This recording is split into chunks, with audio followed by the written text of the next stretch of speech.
یا کم از کم جو ہے کہ سعودی عرب، ایران، پاکستان، ترکی، ملائیشیا، انڈونیشیا، ایجپٹ اور الجزائر، اس طرح کے جو اہم اسلامی ممالک ہیں وہ مل بیٹھیں اور اسرائیل کی جو جارحیت ہے اس کا کم از کم معاشی مکافاتہ کریں اور عالمی سطح پر اس پر ایک دباؤ بڑھنا چاہیے. یہ جو قتل عام ہے، نسل کشی ہے، اس کو روکیں. لیکن اصل چیز تو یہ ہے کہ جب تک مسئلہ فلسطین حل نہیں ہوتا، فلسطینیوں کی آزادی کے حق کو تسلیم نہیں کیا جاتا، کوئی یہ سمجھ لے کہ بھی انسانوں کو گاجر مولی کی طرح کاٹ دیں گے اور مسئلے پہ بالکل سر قلم کر دیں گے، تو یہ ناممکنات میں سے ہے. دنیا میں امن کی ضرورت ہے، امن کی متلاشی ہے، اور یہ کسی صورت میں ہوگا کہ انصاف کی بنیاد پر مسئلہ فلسطین حل ہونا چاہیے. اس لیے میں سمجھتا ہوں کہ نہیں، اس وقت اس میں لیاقت بلوچ صاحب یہ فرمائے گا، دیکھیے ایک تو OIC کا کردار ہے، دوسرا عرب لیگ بھی تو موجود ہے نا. اصل چیز یہ ہے کہ فلسطین کے ساتھ جو ہیں وہ عرب ممالک جڑے ہوئے ہیں، اردن ہے، اوپر لبنان ہے، پھر مصر ہے، پھر شام ہے، آگے آ جائیں تو مطلب قطر، سعودی عرب، ان عرب ملکوں کو بھی دکھائی یہ دیتا ہے کہ اس طریقے کا رول جو ہے وہ نہیں ادا ہو پا رہا. قطر ایک ثالث کے طور پر سامنے تو آ رہا ہے، لیکن اس کا کوئی بڑی اس میں سے صورتحال نکل کے سامنے نہیں آ رہی. میں یہ سمجھتا ہوں، دیکھیں نا، یہ توقعات تو ہر ایک سے لگائی جا سکتی ہیں کہ وہ یہ کرے اور وہ فلاں کرے، لیکن اصل چیز یہ ہے کہ بھی کسی ایک ملک کے طے کرنے سے یہ معاملہ نہیں ہونا، اور یہ اسی وقت ممکن ہے کہ بھی یہ سارے ممالک مل کر ایک فیصلہ کریں، یا کم از کم اہم ترین جو ہیں کہ وہ کریں. ایران کا اپنا موقف ٹھیک ہے، کہنے کو قراردادیں سب کی ٹھیک ہیں، جنرل اسمبلی میں بھی سب نے حمایت کی ہے اور فلسطینیوں کے لیے ایک فیوریبل ریزولوشن ہو گئی ہے. لیکن ریزولوشن سے اور صرف اپنے موقف کے اظہار سے نہیں ہے. اب میں ایک سفارتی کوشش نہیں ہے، ان تمام چیزوں سے کام آگے بڑھ گیا ہے، اور اس کے لیے ناگزیر ہے کہ بھی اب مسلم ممالک کے سربراہ جو ہیں کہ وہ اپنے اندر احساس پیدا کریں اور دیکھیں کہ ایک انسانی المیہ رونما ہو رہے ہیں، اور اس کے لیے بہت ہی ایک میجر فیصلہ کرنے کی ضرورت ہے. ٹھیک ہے. اب اس میں جلال محمود صاحب یہ فرمائے گا کہ لیاقت بلوچ صاحب نے OIC کا، عرب لیگ کا ذکر کیا، مایوسی ہوئی ہے ان کے کردار سے اس وقت جو صورتحال درپیش ہے؟ جی بسم اللہ الرحمن الرحیم، بہت شکریہ جناب. دیکھیے OIC کے لیے اگر آپ میرا رائے سننا چاہتے ہیں، فلسطینی عوام کی، غزہ کے رہنے والے لوگوں کی رائے سننا چاہتے ہیں، تو یہ OIC کسی کام کا ہے نہیں ہے. میرا ذاتی رائے یہ ہے، اور بھی بہت فلسطینیوں کا رائے ہے، کہ اس OIC کا تحلیل ہونی چاہیے. کیوں تحلیل ہونی چاہیے؟ وہ اس لیے جب اتنا بڑا ادارہ، جب اتنا بڑا آرگنائزیشن، تو اتنی زیادہ ممالک ہونے کے باوجود وہ ایک فلسطینی بچہ کو نہیں بچا سکتا، ایک مسلمان بچہ کو نہیں بچا سکتے. جو فلسطینی بچے 3-4 ٹکڑے ہو رہے ہیں ان کی آنکھوں کے سامنے، OIC کے سامنے، جو ہماری کشمیری بھائی مظلوم کے ایک بچہ کو بھی بچا نہیں سکتے، برما کے اندر اور کئی اور ممالک میں مسلمانوں کو نہیں بچا سکتے، تو پھر کس کام کا یہ OIC ہے؟ مجھے بتائے، 75 سال تو ہمارے کیس مسلک ہو گیا، نہ ہی میں نے OIC سے آج تک مجھے کوئی چیز نظر آئی، اور نہ نظر آنے کے امکان ہے. اور میں آج آپ کو فلسطینی غزہ کی عوام کی آواز بتا رہا ہوں. بالکل ہمارے امید ہے OIC کی طرف سے پتہ زیرو، کوئی امید ہمیں نہیں ہے OIC کی طرف سے. اگر بلا وجہ میں کہوں کہ جن نہیں ہے، نہیں، میں کوئی سفارتکار نہیں ہوں، میں کوئی سفیر نہیں ہوں کہ میں اپنے بیان کو جو ہے نا سجا کے پیش کر دوں آپ کے سامنے، آپ کے ناظرین کے سامنے. یہ ممکن نہیں ہے. OIC ناکام ادارہ ہے، اس کا تحلیل کرنا میرے خیال میں، اچھا تحلیل بھی کرے نا تب بھی مسلمانوں کو نقصان نہیں ہے، کیونکہ وہ تو ہے کسی کام کا نہیں ہے۔ تو جناب OIC کا تو میرے خیال میں اس کی بات نہ کرے تو بہتر ہے۔ ناظرین، ہماری گفتگو جاری ہے، وقت ہوا ہے ایک مختصر سے کمرشل بریک کا، ملتے ہیں اس وقفے کے بعد۔ Welcome back. اچھا، اب لیاقت بلوچ صاحب یہ فرمائیے گا کہ آپ کیا سمجھتے ہیں کہ یہ صورتحال جو ہے، جس طریقے سے ایران کی طرف سے سٹیٹمنٹس آ رہے ہیں، ظاہر ہے کچھ سفارتکاری تو ہو رہی ہے، ترکی بھی اس میں شامل ہے، لیکن آپ کو لگتا ہے کہ یہ خطے میں جنگ کے پھیلنے کا سبب ہو سکتا ہے؟ لیکن یہ چیزیں تو ظاہر ہے پھیلیں گی اور یہ پورا خطہ جو ہے نا اس کی لپیٹ میں آئے گا، لیکن حزب اللہ کے ساتھ بھی ایک جھڑپیں موجود ہیں، ایران کا موقف بھی موجود ہے۔ جنرل اسمبلی میں جو ایک ریزولوشن ایک بڑی تعداد میں منظور ہوئی تھی، وہ بھی اپنی جگہ ایک حقیقت ہے، لیکن مسئلہ تو اس وقت یہ ہے کہ بھی اب امریکہ جو افغانستان میں شکست کھا گیا تھا، اب اس کے لیے ایک بہت بڑا ناک کا مسئلہ ہے کہ وہ اسرائیل کی سرزمین پر شکست کا سامنا کرنے کے لیے تیار نہیں، جبکہ عملاً جو ہے کہ پوری دنیا میں انہیں رسوائیوں کا سامنا ہے، بدنامی کا سامنا ہے، دنیا بھر میں نفرتیں ان کے خلاف بڑھ رہی ہیں۔ اس لیے ناگزیر ہے کہ بھی جو ٹھیک ہے، مجھے معلوم ہے کہ OIC کا کیا کردار ہے یا اس کی کیا حیثیت ہے، لیکن جب ایک کوئی متبادل پلیٹ فارم موجود نہیں ہے، جو پلیٹ فارم موجود ہے اس کے لیے ہی ایک مؤثر سفارتکاری ہونی چاہیے۔ گزشتہ دنوں ہم نے ایک فلسطین کانفرنس کی تھی اور اس کے ساتھ ساتھ ہم مختلف سفیروں سے بھی جا کے ملے تھے، اور ہمارا موقف یہی تھا کہ بھی کم از کم جو چند اہم ترین مسلم ممالک ہیں ان کے سربراہ مل بیٹھیں، اور اس مل بیٹھنے کی صورت میں اس کا کوئی پریکٹیکل حل اور راستہ تلاش کیا جائے۔ اب ظاہر ہے کہ بھی جو ہماری ماضی کی ساری کمزوریاں ہیں، تلخیاں ہیں، دوریاں ہیں، تقسیم ہے، اسی کا یہ انجام ہے کہ آج تک کشمیر کا مسئلہ حل نہیں ہوا، فلسطین کا مسئلہ بدترین طریقے سے الجھ گیا ہے۔ اسی طرح دنیا بھر میں جہاں بھی مسلم آبادیوں کو جو چاہتا ہے وہ اپنے زیر کرنے کی کوشش کرتا ہے، تو اس کا مقابلہ تو اسی صورت میں ہو سکتا ہے کہ اتحاد امت کا جذبہ ہو، عالم اسلام کے اندر اتحاد ہو، اپنی پرائرٹیز، اپنی آزادی اور اپنا وقار اور عزت کو پیش نظر رکھا جائے۔ اچھا، اب اس میں جلال صاحب یہ فرمائے گا کہ اس وقت جو لڑائی کی کیفیت ہے، ہم میں جو کچھ سامنے آ رہا ہے وہ یقیناً ایک بڑا تشویشناک امر ہے۔ سینکڑوں خاندان صفحہ ہستی سے مٹ گئے ہیں، غزہ تو کھنڈرات کا منظر پیش کر رہا ہے۔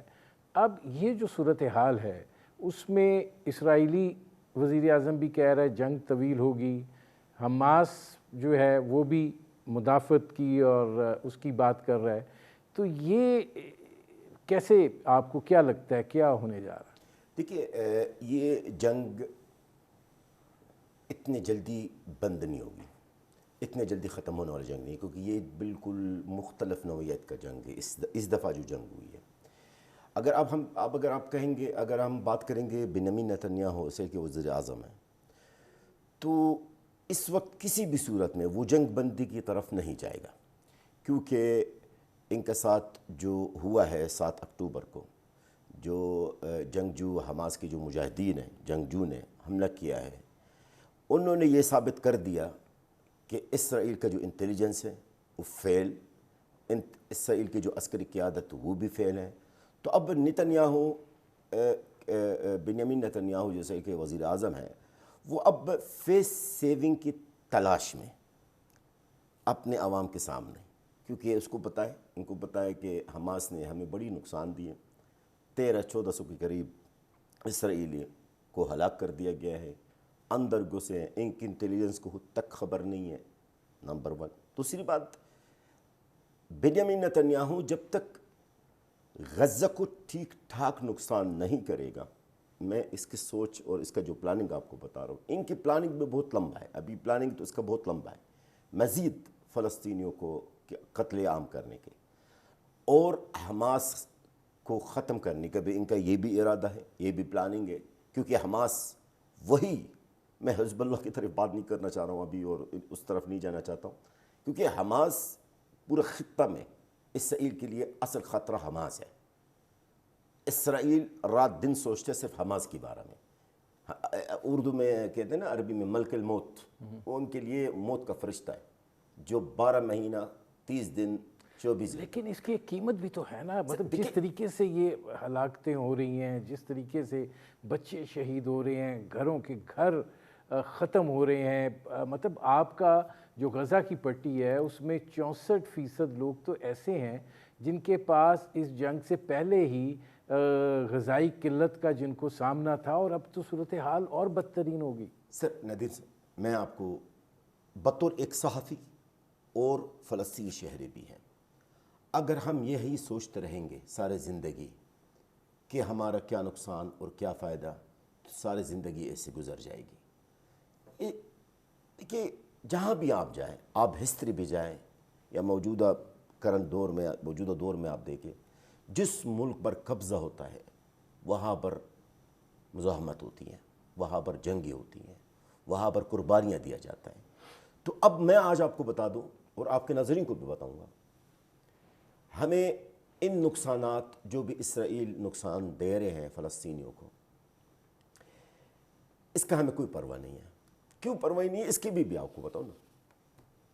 ہم جو جنگ کر رہے ہیں نہ کسی اقتدار کے لیے، نہ کسی دولت کے لیے، نہ کسی چیز کے لیے، ہمارا جو جنگ اسرائیل کے ساتھ ہے وہ بیت المقدس کے لیے، مسجد الاقصی کے لیے، قبلہ اول کے لیے، جو ہمارا دل ہے، جو ہمارا عقیدہ ہے، جو ہمارا ایمان ہے، جو ہماری عزت ہے۔ تو میرے خیال میں اگر ہم اس طرح کا جنگ کر رہے ہیں، اس طرح کی جنگ ہم کر رہے ہیں، تو ہم یہ پیچھے مڑ کے نہیں دیکھتے کہ ہمارا نقصانات کتنا۔ اور میں اس کا ثبوت آپ کو دے دوں، آخری بات اس کا ثبوت آپ کو دے دوں، آپ دیکھ لیں 2 دن پہلے کی بات ہے، ایک خاتون ہے، فلسطینی ماں ہے کوئی، ان کے 3 بچے شہید ہوئے، کیا کیا انہوں نے؟ مٹھائی انہوں نے بانٹی ہے۔ ایسا کوئی قوم ہے دنیا میں؟ ٹھیک ہے ناظرین، ہماری گفتگو جاری ہے، وقت ہوا ایک مختصر سے کمرشل بریک کا، ملتے ہیں اس وقت۔ Come back. اچھا، اب جلال مسعود صاحب تو کہہ رہے ہیں کہ ہماری لڑائی اپنے لیے نہیں ہے، ہم تو قبلہ اول کے لیے یہ سب قربانی جو ہے وہ دے رہے ہیں، اور جب وہاں پہ بچے شہید ہوتے ہیں، ایک عورت کے 3 بچے شہید ہوئے تو اس نے مٹھائی تقسیم کی، جب جذبہ یہ ہو تو پھر وہ کہتے ہیں کہ کس شکست کی بات جو ہے وہ کی جا سکتی ہے۔ تو یہ تو معاملہ اس دفعہ پھر رکنے کا نہیں ہے۔ جی یہ بالکل ہے کہ یہ جو آزادی کا ایک جذبہ اور ایک ذہنی طور پر جو انسان آزاد ہوتے ہیں اور آزادی کے اصول کے لیے وہ پوری سنجیدگی سے ہر کچھ قربان کرنے کے لیے تیار ہوں، پھر ایسے جذبوں کو کوئی شکست نہیں دے سکتا۔ اب 80 سالوں سے جو فلسطینیوں کو دبایا جا رہا ہے، ان کی زمین چھین لی ہے اور ان سے آزادی کا حق چھین لیا ہے، اور دنیا ایک جانبداری کا مظاہرہ کر رہی ہے، اس کے باوجود بھی فلسطینی اپنے موقف پہ اس لیے بھی قائم ہے کہ انسانیت کے اعتبار سے آزادی ان کا بنیادی انسانی حق ہے۔ دوسرا، دینی اور شرعی اور مذہبی طور پر بھی قبلہ اول کی جو بازیابی ہے، بیت المقدس کی جو بازیابی ہے، اس کے لیے ان کا جو قیام ہے، استقامت ہے، وہ بھی پوری امت کے لیے ایک بڑی روشن مثال کی حیثیت رکھتا ہے۔ تو میں سمجھتا ہوں کہ اگر اس مرحلے پر عالم اسلام بیدار ہو جائے اور اپنی ترجیحات کا تعین کر لے، تو ماضی میں جن غلطیوں کی بنیاد پر ہمیں نقصانات پہنچ سکے ہیں، اب اس مسلم عوام جو ہیں کہ وہ ہر سطح پر کامل یکسو ہیں، یکجان ہیں، یک آواز ہیں، اور اسی کو ہی اگر مسلم حکمران بھی اپنا ایک مشن بنا لیں تو پورا عالم اسلام اس بڑے مسائل سے نجات پا سکتا ہے۔ لیکن اب لیاقت بلوچ صاحب، سوال تو یہ ہے نا کہ اس وقت ترکی جو ہے وہ کسی حد تک دکھائی دیتا ہے ایکٹیو، لیکن باقی اگر آپ عرب ممالک کو دیکھیں تو صورتحال جو ہے وہ بڑی مایوس کن دکھائی دیتی ہے، ہر کوئی اپنے آپ کی بچاؤ کی فکر میں زیادہ لگتا ہے۔ نہیں دیکھیں نا، کبھی ہم ترکی کی یا ایران کی یا باقی کوئی بھی اگر مثبت قدم اٹھاتا ہے تو ان کی تحسین کرنی چاہیے، لیکن اگر اس مرحلے پر بھی ہم لوگوں کو یا ممالک کو متون کرنے لگ جائیں اور ایک غلطیوں کی نشاندہی کر کے اس میں اور تلخی اور دوریاں پیدا کریں تو یہ مسئلے کا حل نہیں ہوگا، اس کے اندر مزید الجھاؤ پیدا کر دے گا۔ اس لیے اگر سعودی عرب نے ایران سے تعلقات بحال کیے اور اس طوفان الاقصی کے بعد سعودی عرب نے اسرائیل کے ساتھ بھی اپنے مذاکرات کو معطل کر دیا، اور اسی طرح جب ایرانی اپنا امریکی اسٹیٹ منسٹر وزیر خارجہ وہاں گئے تو وہاں کی لیڈرشپ نے ان سے ملنے میں بھی کوئی بہت عجلت کا مظاہرہ نہیں کیا۔ جو پازیٹیو ہوں چیزیں، جو علامتی طور پہ اچھی ہوں، اگر ان چیزوں کی نشاندہی کر کے ایک بڑے ویژن اور مقصد کے تحت لوگوں کو ان چیزوں کے لیے قائل اور راغب کیا جا سکے تو یہی امت کی ضرورت ہے، یہی عالم اسلام کی ضرورت ہے، اور ایک بڑے ویژن اور بڑے مقاصد کی ضرورت ہے۔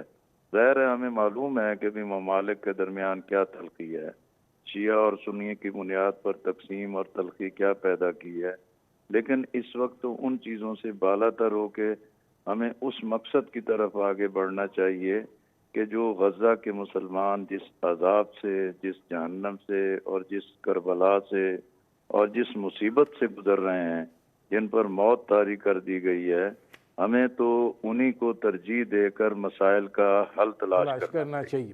اچھا، اس میں اب جلال صاحب یہ فرمائیے گا کہ اگر دونوں طرف معاملات جو ہیں وہ اس نوعیت کے ہیں تو آپ کو کوئی انسانی حقوق کے حوالے سے کوئی سیز فائر دکھائی دیتا ہے کہ یار زخمیوں کا تو کچھ کرو، کوئی امداد غزہ کے اندر جائے، کوئی بہتری ہو سکے؟ کون کرے گا سر؟ کون کرے گا؟ بتائیں نا آپ مجھے، کون کرے گا؟ عرب ممالک جو ہمارے آس پاس پڑوسی ملک ہیں، وہ ان میں اتنی ہمت نہیں ہے، اتنی طاقت بھی نہیں ہے کہ پانی غزہ تک پہنچانے کے۔ کون کرے گا سر؟ آپ مجھے بتائیں نا، کس میں ہمت ہے؟ بارڈر کا سامنے اس وقت رفح جو بارڈر ہے غزہ کا، لا تعداد ٹرک کے کھڑے ہیں۔ مصر میں اتنی طاقت نہیں ہے، مصر جو طاقتور ملک ہے عرب ممالک میں کہا جاتا ہے، جو 10واں نمبر فوج ان کا طاقتور فوج ہے، وہ ان میں ہمت نہیں ہے کہ وہاں تک اس پانی، یہ دوائیں وغیرہ غزہ تک پہنچانے کے، صرف 10 میٹر یا 20 میٹر کے دوری پر۔ کون سر سیز فائر کروائے گا ایسا ہی؟ آج میری بات آپ یاد رکھیے گا، اسرائیل جب تک اپنا پوری سیٹسفیکشن، اپنا آپ کو پورا ان کا جو پلاننگ ہے، جو ان کا جو منصوبہ ہے، جب تک وہ پورا نہیں کرے گا کوئی سیز فائر نہیں ہوگا، اور نہ ہی وہ کسی حقوق انسانی حقوق کی تنظیموں کو مانتے ہیں، نہ اقوام متحدہ کو مانتے ہیں، نہ سیکورٹی کونسل کو مانتے، کسی کو نہیں مانتے۔ ہم تو اسے اس کو 75 سال سے دیکھ رہے ہیں کہ ساری زندگی انہوں نے قانون کی خلاف ورزیاں کی ہے، ساری زندگی وار کرائم کرتے رہے ہیں۔ کس نے آج تک میں نے تو کبھی دیکھی نہیں ہے کہ اسرائیل کا کہیں احتساب ہوا۔ حتیٰ کہ یہ بات میں ذکر کرنا چاہ رہا ہوں، حتیٰ کہ ہمارے جو صدر صاحب ہیں محمود عباس صاحب، جب وہ دھمکی دیتا ہے کہ جی میں بین الاقوامی عدالتوں میں جاؤں گا اسرائیل کے خلاف ہے، بات ہے صرف کرتا ہے۔ اور ایک بات اور میں اضافہ کرنا چاہتا ہوں جو آپ نے ابھی ذکر کی لیاقت بلوچ صاحب کے ساتھ ہے، ترکی کی، اگر آپ اجازت دیں تو میں اس پہ کمنٹ کرنا چاہ رہا ہوں۔ دیکھیں میرے تو عمر 50 سال ہو گئے، اور میرے عمر اس وقت 50 سال ہو گئے، اور یہ جنگ غزہ کے اوپر ہے، ہر 1 سال کے بعد 2 سال کے بعد ہو رہی ہے۔ آج تک ہم نے طیب رجب اردوغان صاحب کی طرف سے کوئی عملی اقدام نہیں دیکھی ہے، سوا مائک پکڑ کے تقریریں کرنا ہے، سخت بیانات دینا ہے، مذمتیں کرنا ہے، اور ساتھ ساتھ اگر آپ دیکھیں گے تو اس دونوں ممالک کے بیچ میں، اسرائیل اور ترکی کے بیچ میں جو تعلقات ہیں وہ بہت ہی اچھے تعلقات۔ اچھا، اب آ جائیں ذرا اس طرف کہ یہ جو سلسلہ ہے، ظاہر ہے کہ اس وقت حالات بہت برے ہیں، مطلب لیکن ایک عوامی سطح پہ بھی دباؤ جو ہے وہ کریٹ ہو رہا ہے ان ممالک کے دارالحکومتوں میں جو فیصلہ ساز ہیں، جو بنیادی طور پر اس وقت اسرائیل کے ساتھ کھڑے ہیں۔ یورپ کے اندر بڑے پیمانے پر احتجاج ہو رہا ہے، لندن میں جس طریقے سے لوگ نکل رہے ہیں، آپ کو لگتا ہے کہ اس دباؤ کے نتیجے میں کوئی صورتحال جو ہے مجبور کرے گی ان کی قیادتوں کو کہ معاملے کو ذرا بہتری کی طرف لے جائیں؟ دیکھیں سر، یہ جو جنگ ہے یہ حق اور باطل کا جنگ ہے، اور دنیا میں جو بھی ہم دیکھ رہے ہیں مختلف ممالکوں میں، کئی ممالکوں میں احتجاج ہو رہی ہیں، ریلیاں نکل رہی ہیں، بالکل ہم پر امید ہے کہ ایک دباؤ جو ہے، ایک پریشر ڈیولپ ہوگا حکومتوں پر، حکمرانوں پر، کہ شاید اسرائیل پر کوئی ایسا دباؤ ہو کہ وہ اسرائیل فی الحال جنگ بندی کرے۔ لیکن جب اسرائیل کے بارے میں ہم سوچتے ہیں، سر اسرائیل کو کسی چیز کی پرواہ نہیں ہے۔ نہیں، آپ کے پاس اس کے کوئی 240 کے قریب مطلب یرغمالی بھی ہیں، تو آپ مطلب حماس کی طرف یہ بھی کہا جا رہا ہے کہ وہ جو غیر ملکی ہیں ان کو چھوڑا جائے گا، تو ظاہر ہے اس کے اوپر بھی تو بات چیت، کنیکٹیویٹی تو جاری ہے۔ جیسے آج قطر، مصر اور اسرائیل کے درمیان معاہدہ ہوا ہے، زخمی جو ہیں وہ غزہ سے مصر کی طرف شفٹ ہوئے ہیں، پھر جو غیر ملکی پاسپورٹ والے لوگ تھے ان کا بھی بندوبست کیا گیا ہے، تو یہ معاملہ بڑھ سکتا ہے۔ سر بڑا اچھا سوال کیا ندیم صاحب آپ نے۔ دیکھیے، میں سب سے پہلی بات آپ کو بتا دوں، ہمارے جو جنگجو حماس ہیں، یہ ان میں سے نہ بھی ہو تو 80% حافظ قرآن ہے، اور کم سے کم نہ بھی ہو تو ان میں سے 50-60% وہی شہیدوں کے اولاد ہیں، جن کے باپ ماں شہید پہلے بھی ہوئے اور وہ چھوٹے بڑے ہو گئے بیچارے۔ ناجائز زیادتی کسی کے ساتھ نہیں کرتے۔ ہمارا جو جنگ ہے، ان کا کہنا یہی ہے اور ہمارا بھی یہ کہنا ہے، ہمارا جو جنگ ہے اسرائیل کے ساتھ ہے۔ جو غیر ملکی ہے اس وقت جنگجو حماس کی قبضہ میں ہے، ان کو ریلیز کر دیا جائے گا، ان کو چھوڑ دیا جائے گا۔ یہ کل کی بات ہے۔ کل حماس کا جو ان کا جو اسپوکس پرسن ہے، جو ترجمان ہے، اس نے باقاعدہ اعلان کر دیا کہ ہمارا جو جنگ ہے وہ اسرائیل کے ساتھ ہے۔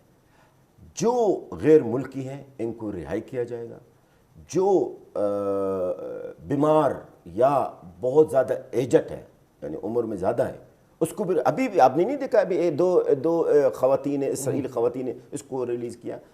ہم یہ جو جنگجو ہمارے ہیں، ان کے دل میں خوف خدا ہے، وہ کسی کے ساتھ زیادتی نہیں کرتے ہیں۔ اسرائیل کے ساتھ ان کا جو جنگ ہے وہ یہ ان کا حق ہے، جس کا اجازت بین الاقوام قوانین کی اجازت دیتے ہیں۔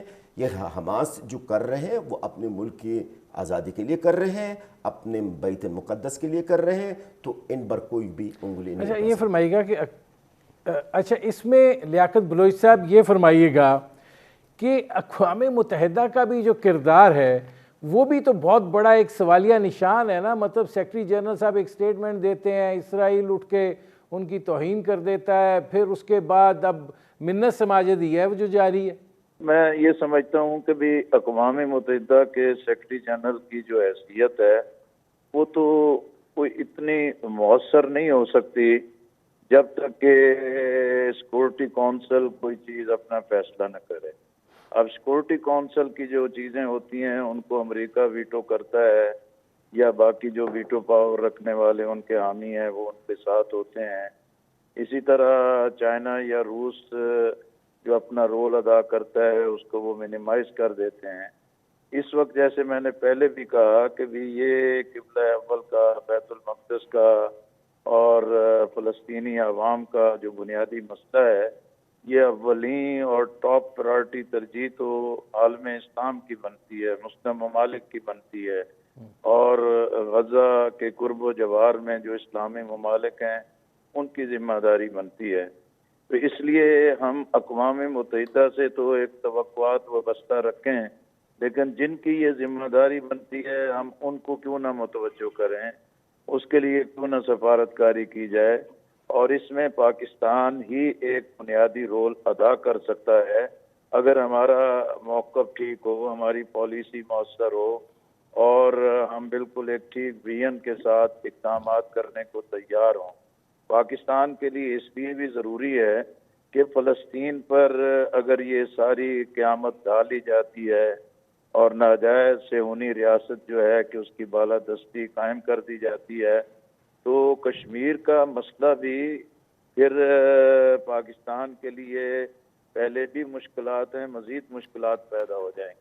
اچھا، اس میں لیاقت بلوچ صاحب میرے پاس وقت تھوڑا رہ گیا ہے، کہ مسلم ممالک کو ہی اس میں طرف متوجہ کرنا یہ مسئلے کا حل ہوگا. اب اس میں ایک سوال اور بھی ہے. دیکھیں ادھر امریکہ اور پورا یورپ جو ہے وہ پیچھے کھڑا ہے. آپ کو لگتا ہے کہ کوئی چین یا روس اس میں کوئی اس وقت کردار ادا کرنے کی پوزیشن میں ہے کہ نہیں؟ میرا خیال ہے اگر مسلم ممالک جو ہیں کہ وہ کوئی ایک موقف اختیار کر لیں تو پھر باقی جو امریکہ مخالف قوتیں ہیں وہ بھی ایک مؤثر کردار ادا کریں گی.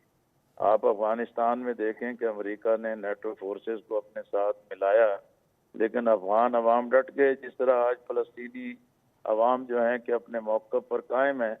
اگر عالمی سطح اور اسلامی ممالک کی طرف سے ایک جینون اور ایک ٹھیک اقدام ہو جائے تو یقینی طور پر یہ ایک ایسا موڑ ہوگا کہ مسئلے کے حل کی طرف آگے بڑھ سکتے ہیں. میرے پاس 40 سیکنڈ ہیں. جلال صاحب کیا کہیں گے؟ سر میں صرف یہ کہوں گا کہ لیاقت بلوچ صاحب کی باتیں میں نے سنی ہیں. دیکھیے میں صرف ایک سوال کروں گا اور میں امید کرتا ہوں کہ یہ میرا سوال سر دنیا سن لیں.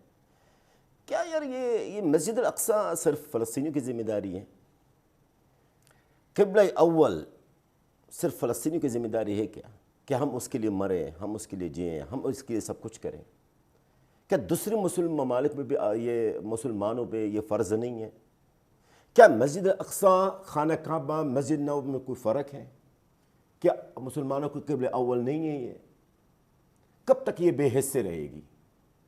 کہ اقوام متحدہ کی باتیں، OIC کی باتیں، فلانے کی باتیں لکھ لیں مجھ سے آج ندیم صاحب، کچھ نہیں ہونے والا ہے، کچھ نہیں ہونے والا ہے. اسرائیل وہی کرے گا جو چاہے گا. اسرائیل صرف خون کا زبان سمجھتے ہیں. اسرائیل میں اس کے اندر جب تک خوف نہیں آئے گا اسرائیل باز نہیں آئے گا اور ہمارے قتل عام ہوتا رہے گا. یہ میری الفاظ یاد رکھیے گا. اس سے پہلے بھی میں نے یہ بات آج سے 2.5 سال پہلے بھی کئی پاکستان کے چینلزوں میں، یہ ٹی وی میں چینلز میں کہہ چکا ہوں. کچھ نہیں ہونے والا ہے. بس میری گزارش آپ سے اور آپ کے ناظرین سے کہ مسجد الاقصیٰ یہ آپ لوگوں کی عزت ہے، عقیدت ہے، ایمان ہے، دین ہے، جس کے لیے آپ کو کچھ کرنا ہوگا. میرے پروگرام کا وقت ختم ہو رہا ہے. بہت شکریہ لیاقت بلوچ صاحب، بہت شکریہ جلال محسود صاحب. ناظرین آپ نے ہمارے پینل کے شرکاء کی گفتگو سنی. اب تک کے لیے اتنا ہی. اجازت دیجیے. اللہ